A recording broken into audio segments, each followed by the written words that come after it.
అందుకే జన్మానికి ఒక శివరాత్రి అని పేరు వచ్చింది.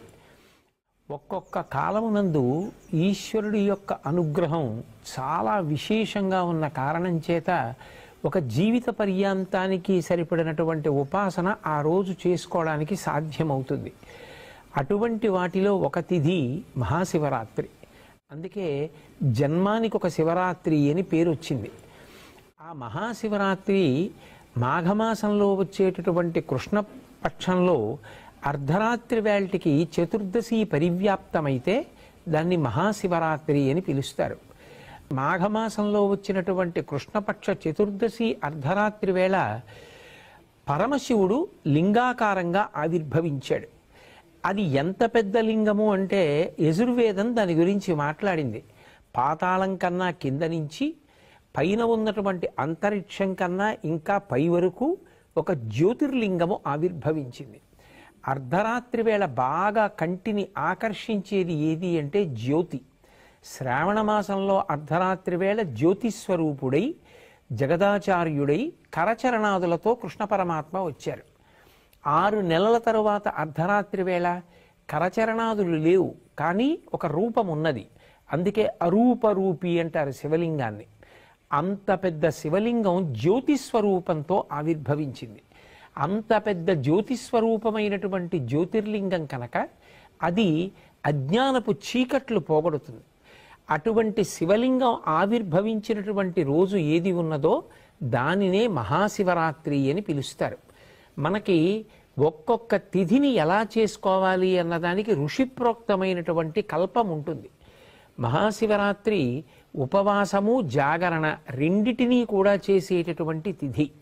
అందుకే ఆ రోజు తెల్లవారుజామున అంటే బ్రాహ్మీ ముహూర్తంలో నిద్రలేచి నిత్యకర్మానుష్ఠానం పూర్తి చేసుకొని చక్కగా పరమశివుణ్ణి విశేషమైనటువంటి ఆరాధన చేస్తారు.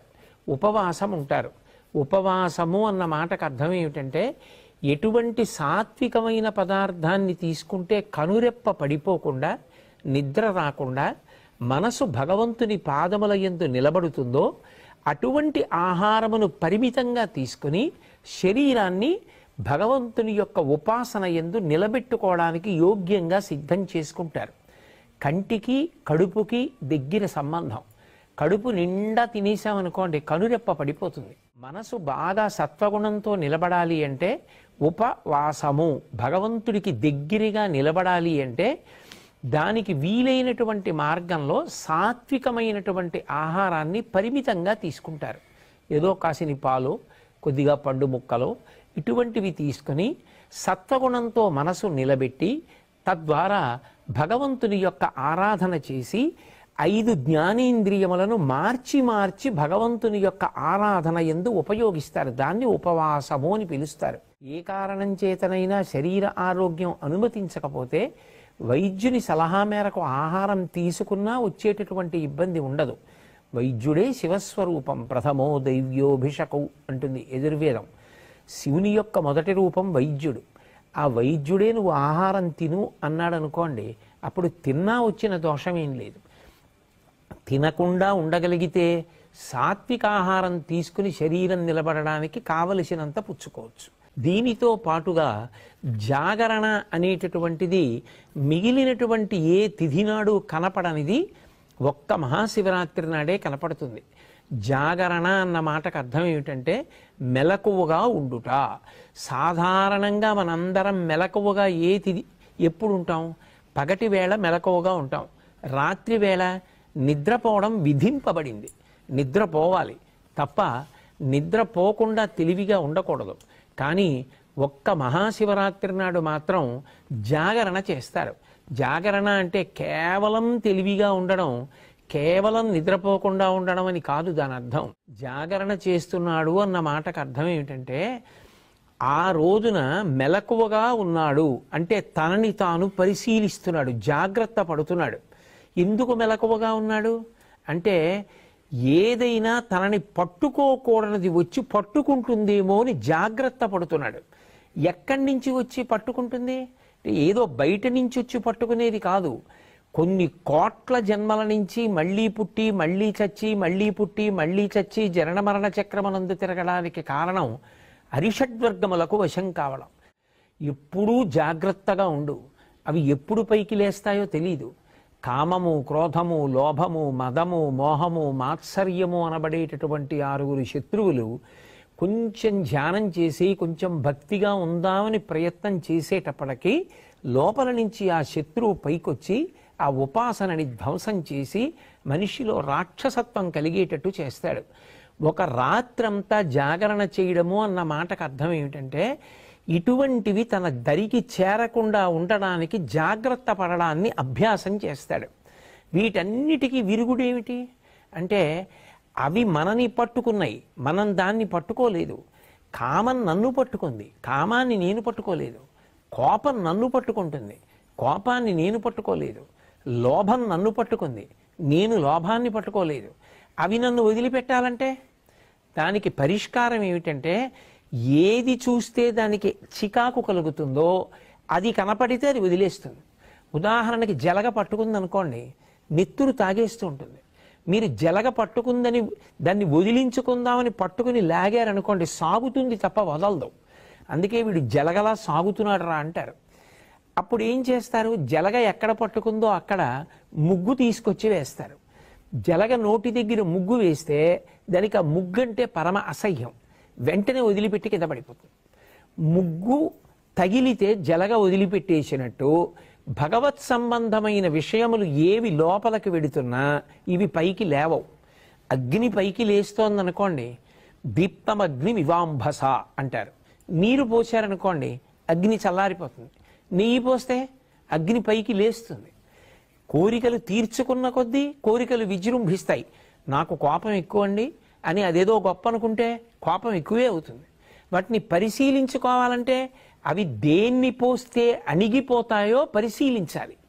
ఆ పరిశీలించేటటువంటి రాత్రి ఏది ఉందో, ఏనాడు నువ్వు మెలకువగా ఉండి ఏవి నిన్ను అజ్ఞానపు చీకటిలోకి నెట్టేస్తున్నాయో వాటిని పరిశీలించేటటువంటి రాత్రికి జాగరణమని పేరు.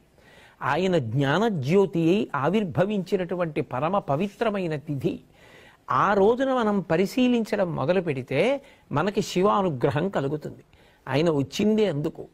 నేను నిన్ను శివుణ్ణి చేస్తాను, నీకు వీటిని గెలవడానికి మార్గాలు నీకే తట్టేటట్టుగా చేస్తానంటాడు. ఒకడు అప్పటి వరకు కోపం గొప్ప అనుకున్నాడు. ఒకరోజు జాగరణ చేసి బాగా ఆలోచించాడనుకోండి, తెలుస్తుంది కోపం వల్ల ఏమి సాధిస్తాను. ఒకవేళ నేను బలవంతుడనై కోపము చేత అవతలవాణ్ణి శాసించినా అది తాత్కాలికం, వాడు మళ్ళీ ఎప్పుడోప్పుడు తిరగబడతాడు.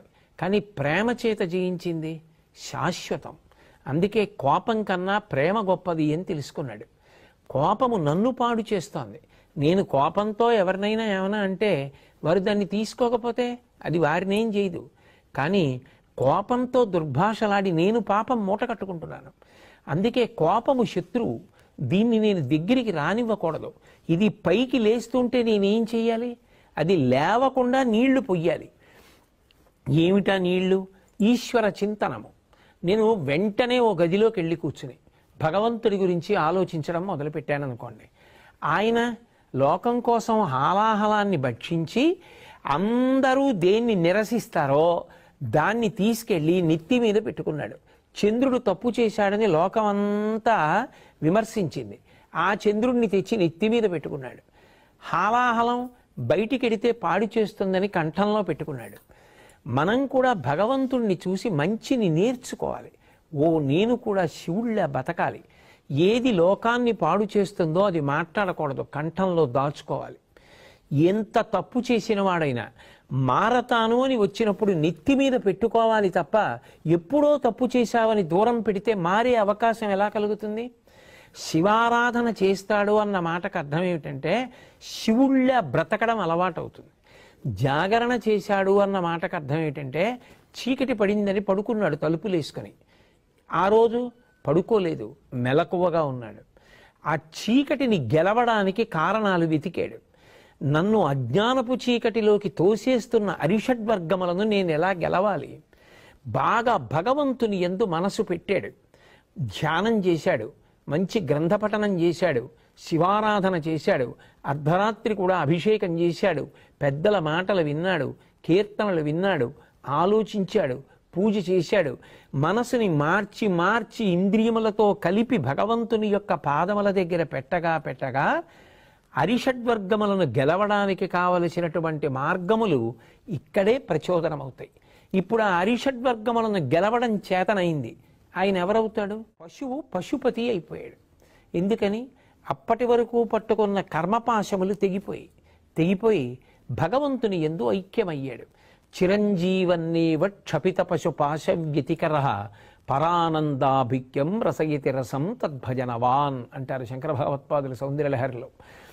ఆ భగవంతుని యొక్క అనుగ్రహం కలిగితే కర్మపాశములు తెగిపోతే పశుత్వం పోయి పశువు పశుపతి యందు ఐక్యమయ్యాడు.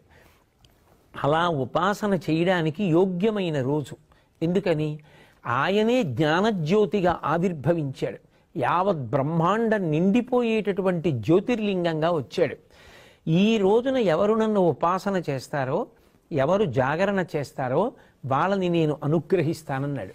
84 లక్షల జీవరాశులలో దేశకాలములను తెలుసుకొని ఆ తిథి యొక్క గొప్పతనాన్ని తెలుసుకొని ఉపాసన చెయ్యగలిగినటువంటి శక్తి ఎవరికి ఉంటుంది? ఒక్క మనుష్య ప్రాణికే ఉంటుంది. అందుకే జంతువునాం నరజన్మ దుర్లభం. అటువంటి నరజన్మ ఎత్తిన తరువాత మరి మహాశివరాత్రి లాంటి పర్వదినాన్ని విడిచిపెట్టేసుకుంటే దాని వలన ఎంత ఉపాసన కోల్పోయాం. ఒక జన్మంతా చెయ్యవలసిన సాధన ఒక్క శివరాత్రి నాడు చేస్తే చాలు. ఇక ఇంతకన్నా నువ్వు ఉపాసన చేయడానికి తేలికైనటువంటి రోజు రాదు. అందుకే ఆ రోజు మీరు తెలిసి చెయ్యండి, తెలియక చెయ్యండి, కొన్ని కోట్ల రెట్ల ఫలితాన్ని భగవంతుడు అనుగ్రహించేస్తాడు.